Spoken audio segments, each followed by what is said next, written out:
Bismillahirrahmanirrahim.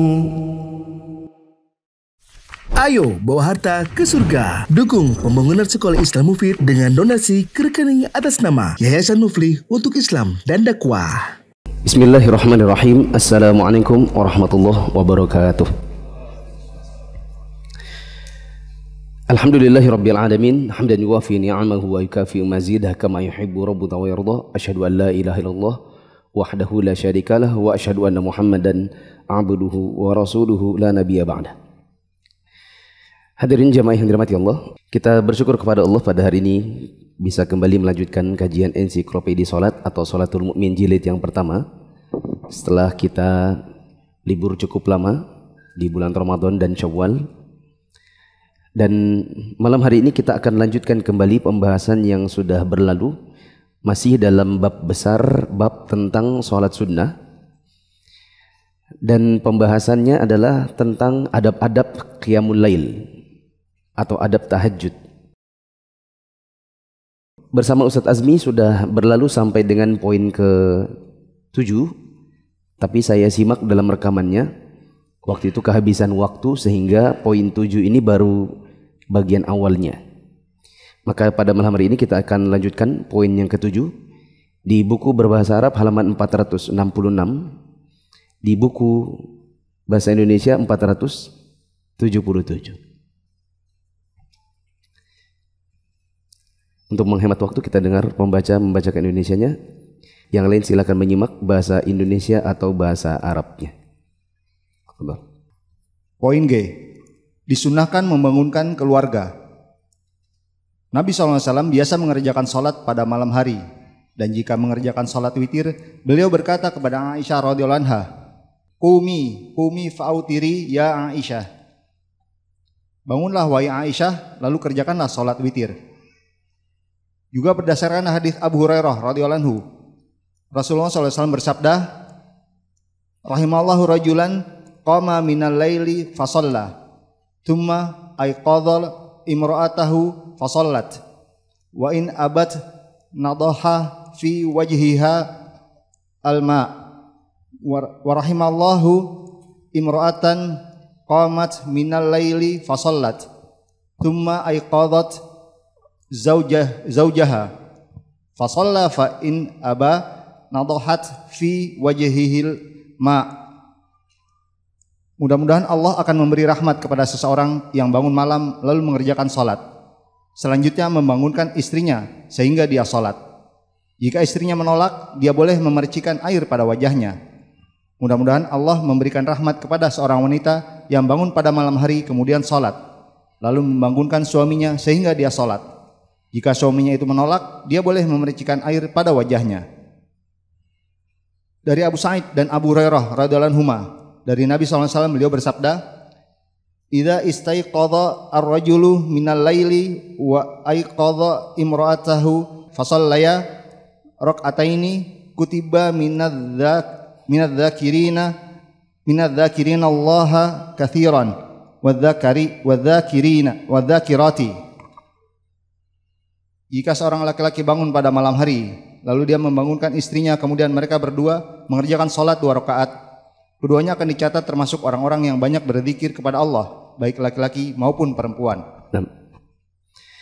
Di antara adab mengerjakan sholat tahajud atau qiyamul lail adalah disunahkan untuk kita membangunkan keluarga. Jadi nanti bisa dikatakan yang soleh di dalam rumah itu bukan cuma suami saja, bukan cuma istri saja, bukan cuma orang tua saja, bukan cuma anak saja, tapi kesolehan ini ada pada semua anggota keluarga. Nabi SAW apabila beliau salat malam, maka beliau setelah selesai dari tahajud dan akan mengerjakan witir, maka beliau membangunkan Aisyah dan beliau berkata, wahai Aisyah, bangun dan salatlah witir. Nabi SAW juga mengatakan, semoga Allah memberikan rahmat kepada laki-laki yang bangun di malam hari untuk mengerjakan salat. Kemudian dia bangunkan istrinya supaya istrinya salat. Bila istrinya enggan, maka wajahnya diperciki dengan air.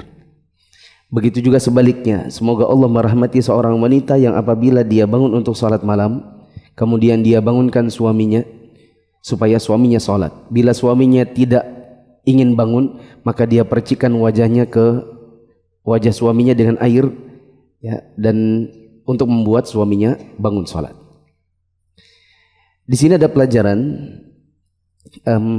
ini yang sudah disebutkan oleh Ustadz Azmi pada pertemuan yang lalu, bahwa seorang istri dengan suami atau di dalam sholat malam itu pada dasarnya mengerjakannya sendiri-sendiri. Tidak mengapa untuk mengerjakannya secara berjamaah, tapi tidak untuk dirutinkan. Karena Nabi SAW mengatakan, semoga Allah merahmati suami sholat, setelah sholat dia bangunkan istrinya. Semoga Allah merahmati istri, yang istri ini sholat, setelah sholat dia bangunkan suaminya. Begitu juga perbuatan Nabi yang disebutkan tadi. Nabi sholat dulu, kemudian setelah sampai di waktu witir baru beliau bangunkan Aisyah. Maka di antara cara membangunkan keluarga itu adalah sholat dulu, baru kemudian bergantian.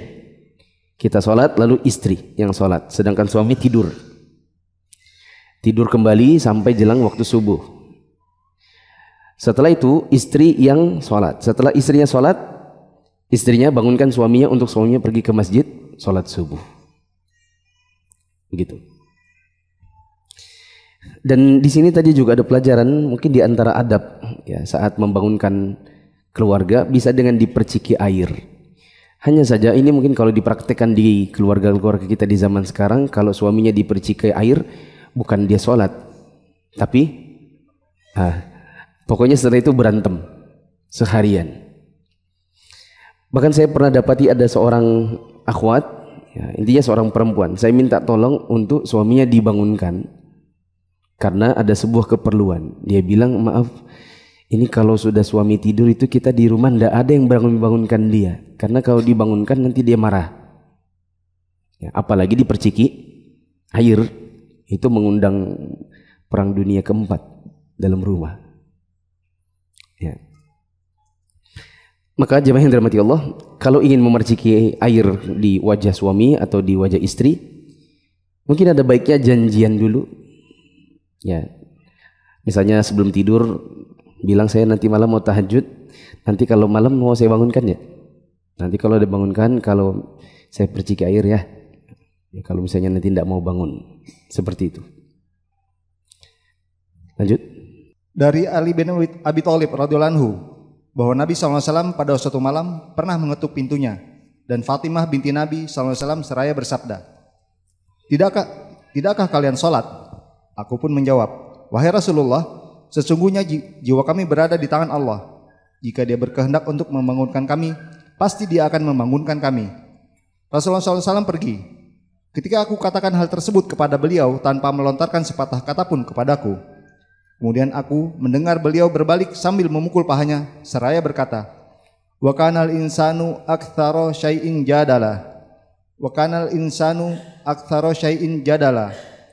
Dan manusia adalah makhluk yang paling banyak membantah. Al-Kahfi ayat 54. Ya. Pernah di suatu malam Nabi SAW mendatangi kediaman Ali dan Fatimah. Ya. Anna Nabi SAW taraqahu. Nabi mengetuk pintu keduanya di malam hari. Lalu Nabi SAW berkata, ala tusalliyan, kalian dah sholat, kalian berdua? Ya. Kemudian Ali menjawab dengan jawaban yang mungkin tidak membuat enak, ya, bagi orang yang ingin memberikan nasihat. Kan Nabi itu datang maksudnya ingin memberi nasihat. Kalian berdua kenapa tidur? Kenapa tidak bangun malam? Ayo salat malam, maksudnya begitu. Ya. Tapi jawaban Ali kemudian tidak membuat enak Nabi yang memberikan nasihat ini. Apa kata Ali? Ya Rasulullah, innama anfusuna biyadillah. Fa idza syaa an yab'atsana ba'atsana. Ya Rasulullah, jiwa kami ini ada di tangan Allah. Kalau memang Allah mau kasih kami bangun, kami dibangunkan kok. Maksudnya Rasulullah nggak usah ke sini, capek-capek ke sini. Kalau memang Allah takdirkan kami bangun, kami bangun. Ya. Dan jawaban ini akhirnya membuat Nabi SAW kesal. Maka Nabi memukul pahanya Tapi beliau akhirnya pergi tanpa membalas jawaban Ali. Ya, dan beliau hanya membaca wa kana al-insanu aktsara syai'in jadala. Ya, manusia itu memang paling banyak bantahannya. Begitu. Dari perbuatan Nabi SAW ini menunjukkan bahwa Nabi membangunkan siapa? Keluarganya. Karena Fatimah anaknya, sedangkan Ali menantunya sekaligus sepupunya. Ini juga menunjukkan kepada kita bahwa orang yang bangun malam disunahkan untuk membangunkan juga keluarganya. Lanjut. Ibnu Battal rahimahullah mengatakan, di dalam hadis tersebut terdapat keutamaan sholat malam serta membangunkan keluarga dan kaum kerabat yang tidur untuk mengerjakan sholat malam. At-Tabari rahimahullah mengungkapkan, kalau bukan karena pengetahuan Nabi SAW akan besarnya keutamaan sholat pada malam hari, niscaya beliau tidak akan membangunkan putrinya dan sepupunya. Pada saat itulah Allah memberikan ketenangan kepada makhluknya. Tetapi beliau memilihkan untuk keduanya keutamaan sholat tersebut atas kenyenyakan dan ketenangan sebagai upaya menjalankan firman Allah Subhanahu wa taala, wa'mur ahlaka bis sholati wastabir 'alaiha la nas'aluka rizqa nahnu narzuquk wal aqibatul lit taqwa. Dan perintahkanlah kepada keluargamu mendirikan salat dan bersabarlah kamu dalam mengerjakannya. Kami tidak meminta rezeki kepadamu, kamilah yang memberi rezeki kepadamu. Dan akibat yang baik itu adalah bagi orang yang bertakwa. Surat Thaha ayat 132. Ya. Kata Al-Imam At-Tabari, laula ma 'alima an-nabiy sallallahu alaihi wasallam min 'idhami fadli salati fil laili. Kalau bukan karena Nabi sallallahu alaihi wasallam mengetahui bagaimana keutamaan yang besar bagi orang-orang yang mendirikan salat malam, tentu Nabi tidak akan repot-repot untuk membangunkan dan bisa dikatakan mengganggu anak dan menantunya. Nabi sengaja membangunkan meskipun itu nanti akan mengganggu ketenangan mereka dalam tidur, dikarenakan Nabi mengetahui betapa besar keutamaan yang Allah berikan bagi orang-orang yang salat malam. Sekaligus Nabi ingin menjalankan firman Allah, wa'mur ahlaka bis salati wastabir 'alaiha. Perintahkanlah untuk keluargamu mendirikan salat dan bersabarlah dalam menyuruh mereka mendirikan salat. Ini menunjukkan disunahkan untuk kita ketika salat malam membangunkan keluarga. Lanjut. Ucapan Ali bin Abi Thalib radhiyallahu anhu, sesungguhnya jiwa kami berada di tangan Allah, disarikan olehnya dari firman Allah azza wajal, Allahu yatawaffal anfusa hina mautiha wallati lam tamut fi manamiha fayumsikul lati qada 'alaihal mauta wa yursilul ukhra ila ajalim musamma inna fi dzalika laayatil liqaumi yatafakkarun. Allah memegang jiwa orang ketika matinya dan memegang jiwa orang yang belum mati di waktu tidurnya. Maka ia tahanlah jiwa orang yang telah ia tetapkan kematiannya, dan dia melepaskan jiwa yang lain sampai waktu yang ditentukan. Sesungguhnya pada yang demikian itu terdapat tanda-tanda kekuasaan Allah bagi kaum yang berfikir. Surat Az-Zumar ayat 42. Ucapannya ba'athna atau membangkitkan kami, yang dimaksudkan adalah membangunkan kami. Sedangkan ucapannya taraqahu, Imam An-Nawawi menyebutkan kata at-taraq berarti datang pada malam hari. Sedangkan pengertian pemukulan paha oleh Nabi SAW adalah karena cepatnya jawaban Ali dan ketidaksetujuan beliau terhadap alasan Ali. Oleh sebab itu, beliau pun memukul pahanya. Ya, maksudnya Nabi ya bisa dikatakan kesal karena Ali ini menjawab dengan cepat ya, dengan alasan yang tidak bisa diterima. Ya. Ketika disuruh, ayo bangun, kalian tidak sholat malam, Ali langsung jawab, kami ini jiwanya di tangan Allah. Jadi kalau Allah mau bangunkan, pasti Allah bangunkan. Ya, seolah-olah memang tidak ingin dan tidak suka untuk dibangunkan. Lanjut. Di dalam hadis tersebut terdapat perintah untuk mengerjakan sholat malam. Perintah kepada seseorang untuk membangunkan sahabatnya untuk mengerjakan sholat malam. Kepedulian pemimpin dan pembesar kepada rakyatnya dengan memperhatikan kepentingan agama dan dunia mereka.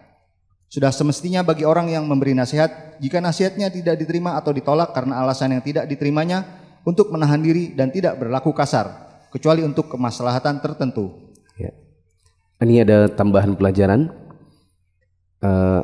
Annahu yanbaghi lin-nasihi idza lam tuqbal nasihatuhu aw i'tadhar ilaihi bima la yartadhihi an yankifa wa la ya'nifa illa limaslahatin. Adalah sudah seyogianya bagi seorang yang memberikan nasihat meskipun nasihatnya baik. Meskipun nasihat itu baik.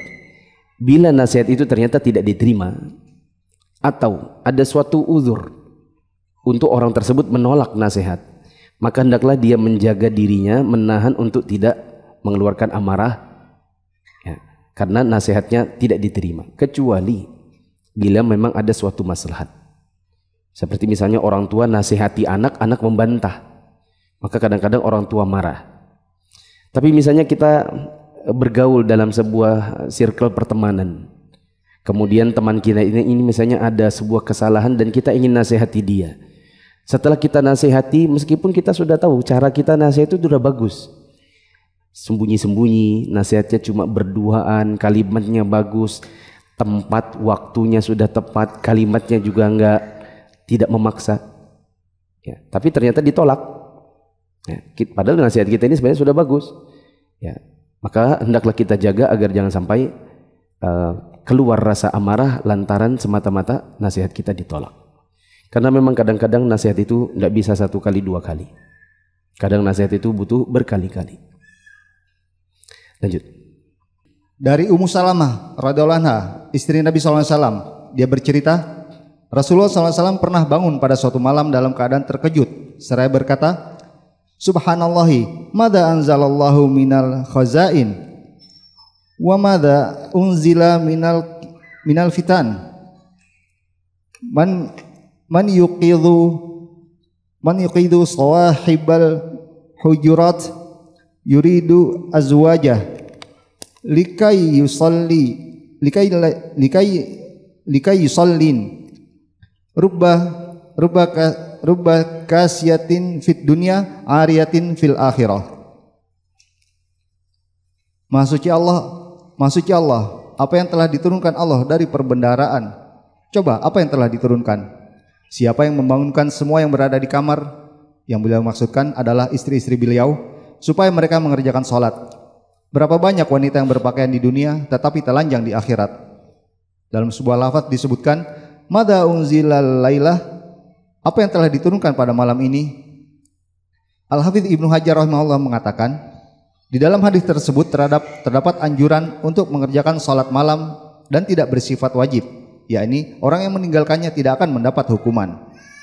Di dalam hadis tersebut juga terkandung makna disunnahkannya zikir kepada Allah pada saat bangun tidur dan membangunkan keluarga pada malam hari untuk beribadah, apalagi pada saat terjadi suatu kejadian.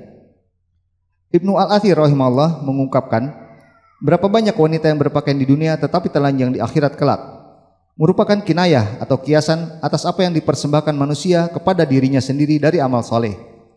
Dia mengatakan, cukup banyak orang kaya di dunia yang tidak berbuat kebaikan sama sekali, maka dia akan menjadi miskin di akhirat. Berapa banyaknya orang yang berpakaian di dunia yang memiliki kekayaan dan kenikmatan tetapi telanjang di akhirat dalam keadaan sengsara.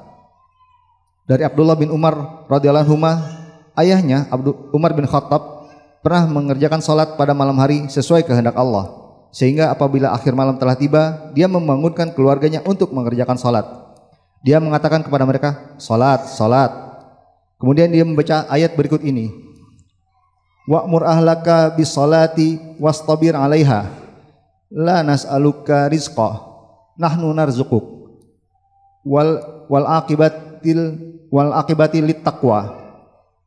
Dan perintahkanlah kepada keluargamu mendirikan salat dan bersabarlah kamu dalam mengerjakannya. Kami tidak meminta rezeki kepadamu, kamilah yang memberi rezeki kepadamu. Dan akibat yang baik itu adalah bagi orang yang bertakwa. Surah Thaha ayat 132. Lanjut ke adab yang ke-8. Yaqra'ul mujtahidu juz'an minal Qur'ani aw aktsar. Poin H, hendaklah orang yang mengerjakan salat tahajud membaca 1 juz Al-Quran atau lebih, atau boleh juga kurang dari 1 juz sesuai dengan kemampuan dan kemudahan yang dimiliki dengan memperhatikan apa yang dibacanya. Ya. Kata penulis, di antara adab bagi orang yang mengerjakan salat tahajud atau qiyamul lail, yaqra'u juz'an minal Qur'ani aw aktsar aw aqall ala hasabi ma tayassara ma'a tadabburi lima yaqra'.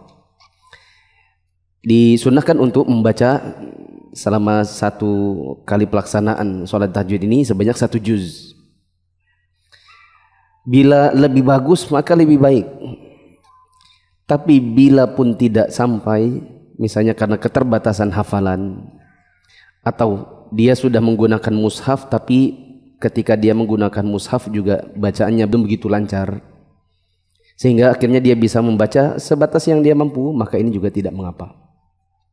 Ya, karena kadang-kadang ada sebagian orang yang dia punya hafalan yang tinggal di murojaah saja dan itu lancar. Ada orang yang tidak punya hafalan, ada bahkan orang yang belum bisa baca Quran tapi ingin mengerjakan sholat tahajud. Ya.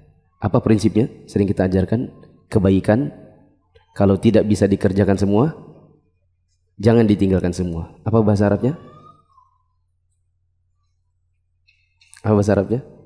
Kebaikan kalau tidak bisa dikerjakan semua, jangan ditinggalkan semua. Ma la yudraku kulluh la yutraku julluh. Kebaikan kalau tidak bisa dikerjakan semua, jangan ditinggalkan semua. Jadi jangan berkata, di sini adabnya 1 juz, saya kan tidak nyampe 1 juz. Kalau gitu tidak usah sholat malam sekalian. Malah ini nggak dapat semuanya jadinya. Jadi meskipun tidak sampai 1 juz, kalau memang bisa mengerjakannya hanya dengan misalnya 11 rakaat itu terbolak-balik di kul ya nggak apa-apa. Yang penting sholat tahajud. Lanjut. Dalam membaca ayat Al-Quran ini, dia diberi pilihan, yakni boleh membaca dengan jahar atau suara keras maupun sir atau pelan. Hanya saja, jika bacaan jahar itu membuatnya lebih semangat membaca atau di sekitarnya terdapat orang yang mendengar bacaannya atau mengambil manfaat dari bacaannya itu, bacaan jahar itu lebih afdal. Jika di dekatnya terdapat orang yang juga salat tahajud atau ada orang yang merasa terganggu oleh bacaannya, bacaan sir itu lebih baik. Jika tidak ada alasan-alasan di atas, dia boleh mengerjakan sesuai dengan kehendaknya. Ya. Di sini ada sedikit pembahasan nyempil gitu ya. Meskipun nanti ada datang lagi setelah ini. Kalau sholat malam, dan ini jelas sendirian maksudnya, apakah membacanya dengan sir atau jahar? Jawabannya, dibaca dengan jahar apabila dipandang ada maslahat. Seperti kalau jahar lebih semangat. Kalau jahar hafalannya bisa diulang. Sedangkan mengulang hafalan tapi tidak dengan jahar itu biasanya kurang semangat. Atau kalau dia jaharkan nanti keluarganya bisa bangun, bisa termotivasi. Atau ada orang yang bisa mengambil pelajaran, misal istrinya bilang, "Bi, Abi mau sholat tahajud." "Iya." "Bi, ulang yang juz 28 ya, 1 juz biar saya dengar supaya saya juga ikut-ikutan murojaah." Karena misalnya istrinya lagi haid, jadi istrinya tidak tahajud. Nah, jadi istrinya bisa mengambil manfaat dengan suami menjaharkan bacaan. Berarti yang lebih utama apa? Jahar. Tapi bila dipandang ada kemudaratan, seperti misalnya itu yang melakukan tahajud bukan cuma dia sendiri. Misal di malam-malam Ramadan ada orang iktikaf, ada yang tidur, ada yang sebelah situ baca Quran, di sini ada yang sholat juga, di sini sholat juga. Kalau yang di sebelah sini baca dengan jahar, di situ baca jahar, di situ baca jahar, akhirnya saling mengganggu satu sama yang lain. Ya. Dan bahkan ini pernah kejadian di zaman Nabi SAW. Nabi sampai keluar dari bilik lalu menegur orang-orang. Ya. Menegur orang-orang dikarenakan yang sini jahar, yang di sini jahar, di situ jahar, dan akhirnya mereka saling mengganggu. Begitu juga misalnya kalau dijaharkan ternyata ada orang yang merasa terganggu. Ya, misalnya di situ ada yang sakit, di rumah itu ada yang sakit. Sedangkan yang mau tahajud ini kalau dia keraskan mengganggu yang sakit, sementara yang sakit butuh istirahat. Maka sebaiknya sir bacaannya. Lanjut. Beberapa hadis telah menunjukkan semua hal tersebut. Dari Abdullah bin Mas'ud radhiyallahu anhu, dia bercerita, "Aku pernah mengerjakan sholat bersama Rasulullah SAW pada suatu malam. Lalu beliau memanjangkan bacaan sampai-sampai aku berkeinginan untuk melakukan sesuatu yang tidak baik. Ditanyakan, perbuatan buruk apa yang hendak engkau lakukan? Maka dia menjawab, aku ingin segera duduk dan meninggalkannya." Ya. Jemaah yang dirahmati Allah, tadi disebutkan tentang bacaan di dalam tahajud itu sir atau jahar. Di sini disebutkan tentang riwayat Ibnu Mas'ud, di mana Ibnu Mas'ud pernah mengikuti sholat malamnya Nabi, yang Ibnu Mas'ud tidak menyangka kalau Nabi akan sholat sepanjang itu. Ya, sehingga kata Ibnu Mas'ud, ya, sholaitu ma'a Rasulillah sallallahu alaihi wasallam lailatan fa atala hatta hamamtu bi amrin su. Pernah suatu hari aku sholat membarengi Nabi sallallahu alaihi wasallam, dan ternyata beliau ketika itu membuat sholatnya jadi panjang, sampai-sampai saya sudah di hati ini pengen mengerjakan sesuatu yang buruk. Yang diceritakan kemudian nanya, wa madza hamamta bi? Kamu waktu itu niat buruk apa? Kata Ibnu Mas'ud, hamamtu an ajlisa wa adah. Waktu itu saya sudah niat, ini Nabi ini saya tinggal aja sudah. Saking lamanya. Apa hubungan antara riwayat ini dengan masalah jahar dan sir? Jawabannya adalah, apa hubungannya riwayat Ibnu Mas'ud ini dengan urusan salat malam itu jahar atau sir? Apa hubungannya? Karena Ibnu Mas'ud mengetahui apa yang dibaca Nabi. Kalau Nabi tidak mengeraskan bacaan, tentu Ibnu Mas'ud tidak tahu apa yang dibaca Nabi. Karena Nabi mengeraskan bacaannya, maka Ibnu Mas'ud jadi tahu apa yang dibaca Nabi. Begitu. Makanya dia bilang, saya pikir ini Nabi akan ruku. Ternyata tidak. Ya. Dan ini menunjukkan bahwa ada kalanya Nabi sholat malam bacaannya jahar. Lanjut. Dari Hudzaifah radhiyallahu anhu, dia bercerita, pada suatu malam aku pernah mengerjakan sholat bersama Nabi SAW. Lalu beliau membuka sholat dengan membaca surat Al-Baqarah. Lalu kukatakan, beliau akan ruku pada ayat ke-100. Kemudian beliau melanjutkan terus bacaannya. Selanjutnya kukatakan, beliau akan membaca surat Al-Baqarah itu dalam 1 rakaat. Beliau pun terus berlalu. Lalu kukatakan, beliau akan ruku dengan bacaan surat Al-Baqarah penuh. Kemudian beliau membuka surat An-Nisa dan membacanya. Selanjutnya membuka surat Ali Imran dan membacanya. Beliau membacanya secara pelan. Jika melalui ayat tasbih, beliau bertasbih. Jika melewati ayat permohonan, beliau memohon. Dan jika melalui ayat ta'awudz, beliau akan berta'awudz atau memohon perlindungan. Dari Auf bin Malik al-Asja'i radhiyallahu anhu, dia bercerita, aku pernah sholat pada suatu malam dengan Nabi SAW. Lalu beliau membaca surat Al-Baqarah. Setiap melewati ayat rahmat, beliau berhenti dan memanjatkan permohonan. Setiap beliau melewati ayat tentang adab, beliau berhenti dan memohon perlindungan. Kemudian beliau ruku sama lamanya dengan beliau berdiri, yang di dalam rukunya beliau membaca Subhana dzil jabarut wal malakut wal kibriyat wal kibriya wal azamah. Maha suci zat pemilik kekuasaan, kerajaan, kebesaran, dan keagungan. Lalu beliau bersujud yang lamanya sama dengan berdiri. Selanjutnya di dalam sujud beliau membaca bacaan yang sama dengan bacaan ruku. Lalu beliau bangun dan membaca surat Ali Imran, kemudian membaca surat demi surat. Dari Hudzaifah radhiyallahu anhu, dia pernah melihat Rasulullah SAW mengerjakan sholat pada malam hari. Beliau mengerjakan 4 rakaat yang di dalamnya beliau membaca surat Al-Baqarah, Ali Imran, An-Nisa, Al-Maidah, dan Al-An'am. Ketika disebutkan Nabi baca surat ini, surat ini, surat ini, itu menunjukkan bahwa Nabi ketika sholat malam suaranya jahar.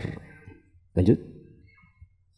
Dari Abdullah bin Mas'ud radhiyallahu anhu, bahwasanya ada seseorang membaca surat Al-Mufassal atau surat-surat pendek dalam 1 rakaat, maka dia pun berkata kepadanya, yang ini seperti syair.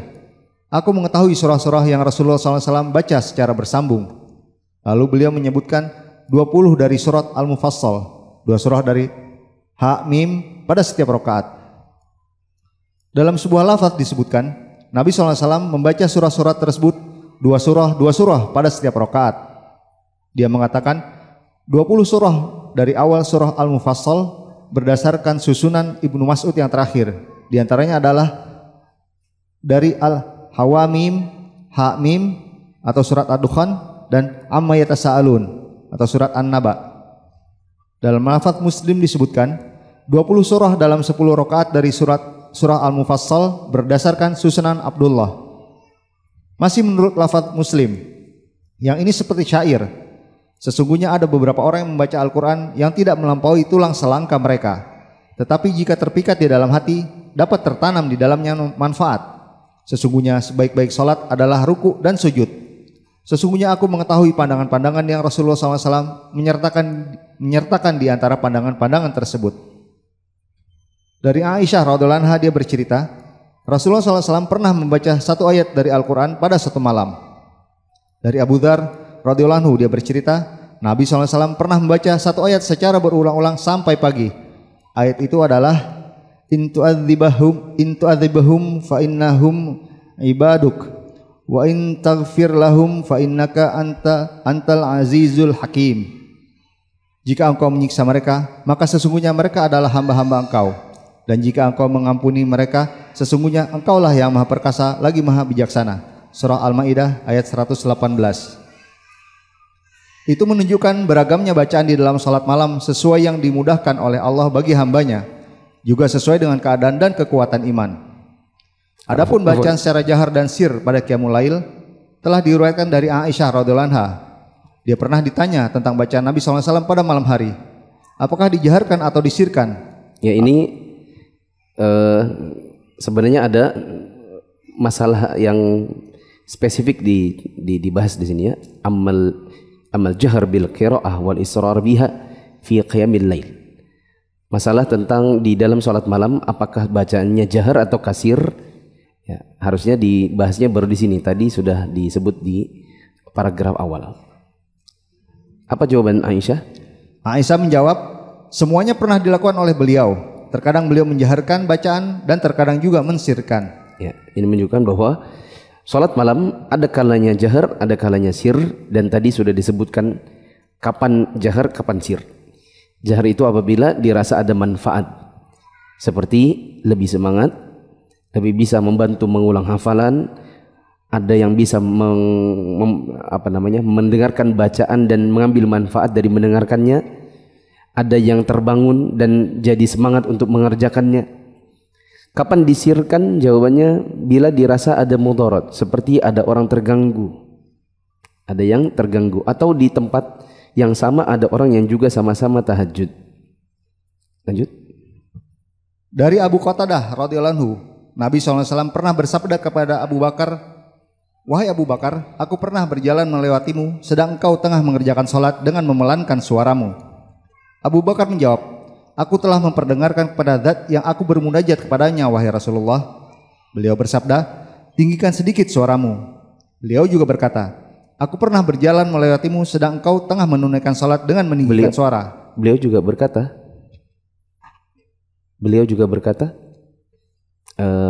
ini perlu dikoreksi, tolong korektor juga nanti sampaikan di grup koreksi. Dan beliau berkata kepada Umar. Kalau yang tadi beliau berkata kepada Abu Bakar. Kata Nabi SAW, wahai Abu Bakar, ya Aba Bakrin, marartu bika wa innaka tusalli takhfadu sautak. Wahai Abu Bakar, kamu tahu saya pernah melewati kamu dan kamu dalam keadaan sholat. Saya dengar suaramu itu kecil. Maka Abu Bakar memberikan alasan, ya Rasulullah, saya ketika itu kan sedang bermunajat kepada Allah. Maka Nabi SAW mengatakan, irfa qalilan.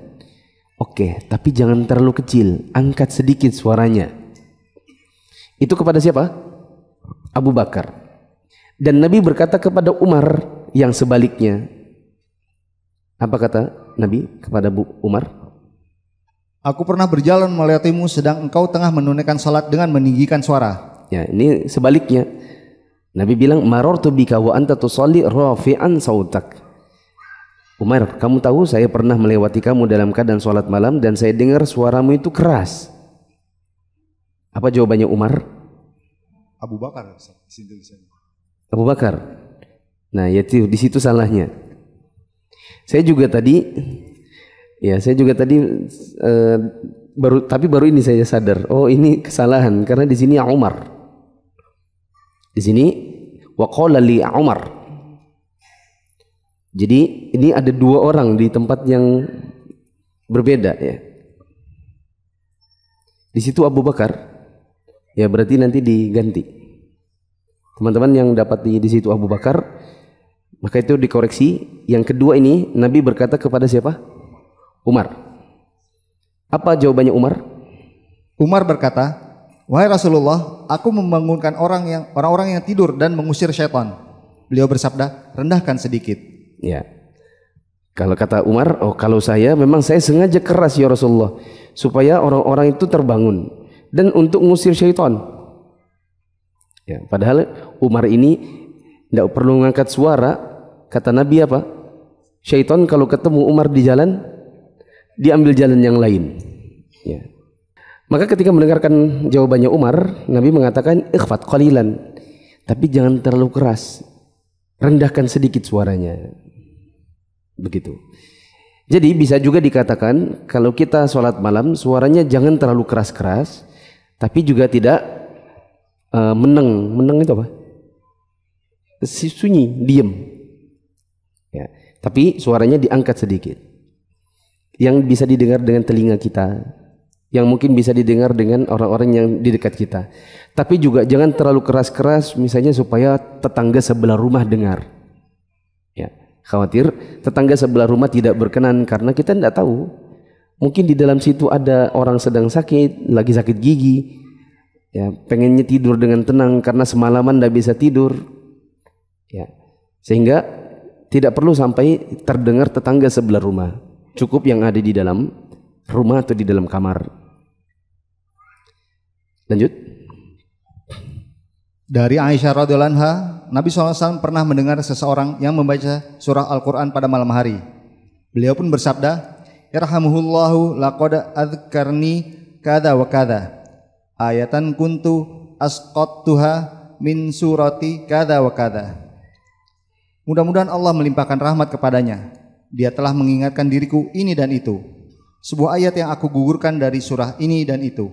Sebuah ayat yang aku gugurkan. Yang Nabi itu kelupaan sehingga Nabi lompat ayat gitu maksudnya. Nabi gugurkan itu maksudnya misalnya dari ayat 21 lompat ke ayat 23. Dua-duanya hilang. Itu yang dimaksud.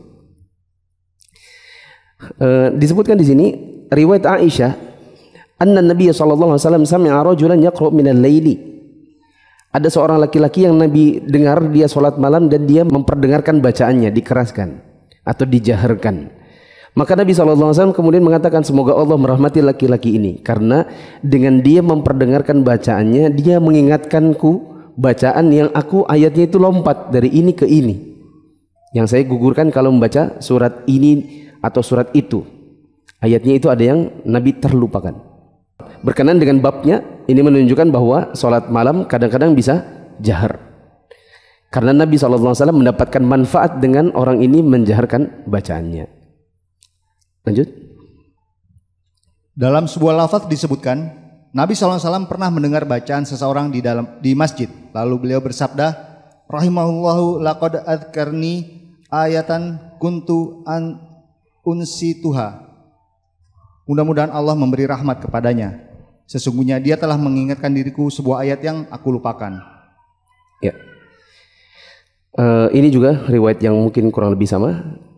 Semoga Allah memberikan rahmat kepada orang itu karena dia mengeraskan bacaannya sehingga aku pun teringat dengan ayat yang unsituha. Di situ ada terjemahan yang salah. Apa tadi terjemahnya? Mudah-mudahan Allah memberi rahmat kepadanya. Sesungguhnya dia telah mengingatkan diriku sebuah ayat yang aku lupakan. Ada yang tahu di mana salahnya? Yang tahu dapat vouchernya bisa ditukar dengan baju atau celana atau gamis. Kecuali admin nggak boleh. Ada yang tahu? Nggak tahu.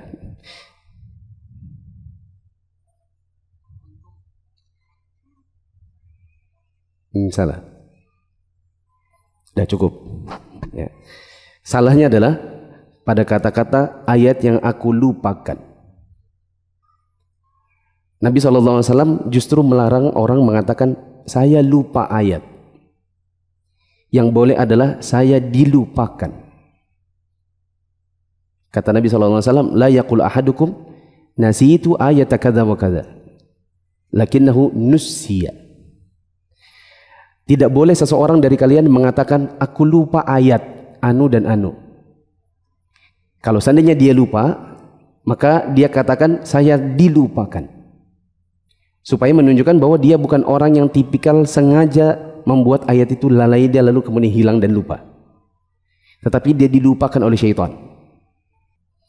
Lagi pula Nabi memang mengatakan la yaqul ahadukum nasitu. Jangan seorang di antara kalian berkata saya lupa, tapi apa? Saya dilupakan. Teman-teman yang sudah belajar bahasa Arab mungkin bisa memahami beda nasiya dengan nussiya, dengan unsiya. Di sini Nabi mengatakan unsi itu, yang saya dilupakan. Nah, di situ jadi terjemahnya salah. Yang benar adalah ayat yang aku dilupakan, bukan ayat yang aku lupa. Nanti tolong teman-teman korektor dikoreksi. Apa jadi terjemahan yang benar? Diulang terjemahan yang benar. Mudah-mudahan Allah memberi rahmat kepadanya. Sesungguhnya dia telah mengingatkan diriku sebuah ayat yang aku dilupakan. Ya, begitu yang benar. Bukan ayat yang aku lupa. Sedikit lagi. Jika Al-Quran dibaca oleh orang yang menghafalnya dalam setiap sholat pada malam dan siang hari, maka dia tidak akan lupa. Hal tersebut didasarkan pada hadis Abdullah bin Umar radhiyallahu anhu. Nabi SAW pernah bersabda, "Inama mathalu sahibil Quran kamathali sahibil ibilil muaqqalah. In ahada 'alaiha amsakaha wa in atlaqaha dhahabat." Sesungguhnya orang yang menghafal Al-Quran adalah seperti pemilik unta yang terikat. Jika dia memegangnya, ia dapat menahannya, dan jika dia melepasnya, ia akan pergi atau hilang. Di dalam riwayat Muslim disebutkan, wa idza qama sahibul Quran faqara'ahu bil laili wan nahari dzakarahu wa idza lam yakum bihi nasiyah. Jika penghafal Al-Quran membacanya dalam salat pada malam dan siang hari, maka dia akan mengingatnya. Dan jika tidak membacanya, maka dia akan melupakannya. Allahu Akbar, Allahu Akbar, Allahu Akbar, Allahu Akbar. Asyhadu an la ilaha illallah.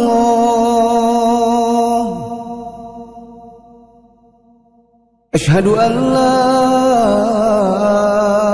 ilaha illallah. Asyhadu anna Muhammadar Rasulullah. Asyhadu anna Muhammadar Rasulullah. Hayya 'alas salah.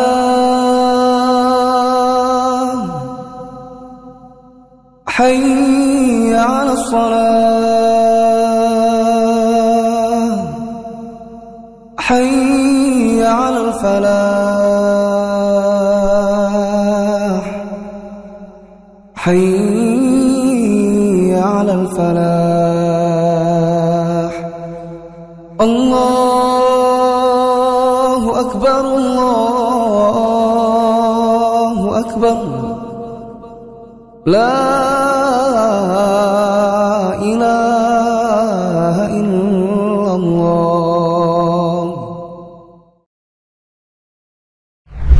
Saya ulang dari nomor 7. Di antara adab mengerjakan tahajud adalah membangunkan keluarga sebagaimana yang dikerjakan Nabi SAW kepada keluarga-keluarganya. Begitu juga yang dikerjakan oleh para sahabat seperti Umar ibn Khattab. Kemudian adab yang lain adalah membaca Al-Quran dengan panjang seperti membacanya 1 juz atau lebih. Tetapi bila tidak punya hafalan yang cukup, bisa menggunakan mushaf. Bila membaca mushaf juga belum begitu lancar, maka sebatas yang dia mampu. Karena lebih utama mengerjakan sholat tahajud meskipun dengan hafalan yang terbatas daripada tidak sholat sama sekali. Kalau ditanya apa bacaan tahajud itu sir atau jahar, jawabannya ada 2 keadaan. Kalau dirasa lebih maslahat dengan menjaharkan, maka jaharkan. Bila menjaharkan ini nanti mengundang mudarat yang lain, maka bisa dipelankan. Nabi pernah bertanya kepada Abu Bakar yang mengerjakan sholat malam dengan suara yang rendah, maka Nabi suruh keraskan sedikit. Nabi pernah menanyakan kepada Umar yang sholat malam dengan suara yang keras, kemudian Nabi bilang turunkan suaranya sedikit. Jadi bisa dikeraskan sesuai dengan yang maslahat untuk didengar dengan telinga sendiri atau didengar oleh keluarga yang ada di rumah.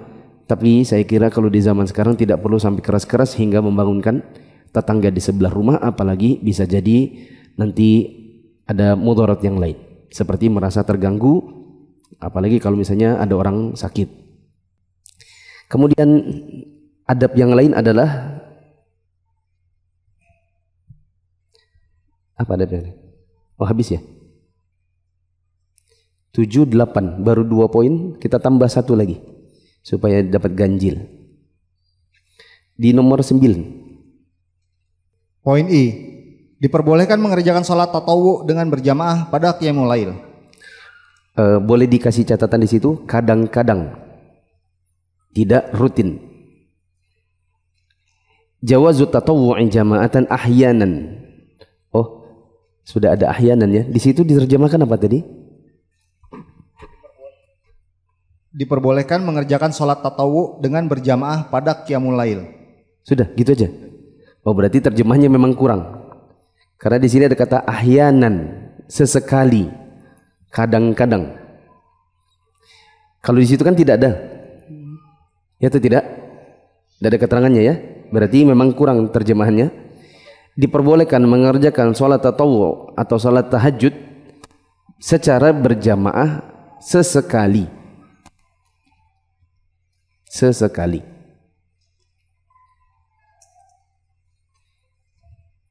Tidak rutin. Lanjut.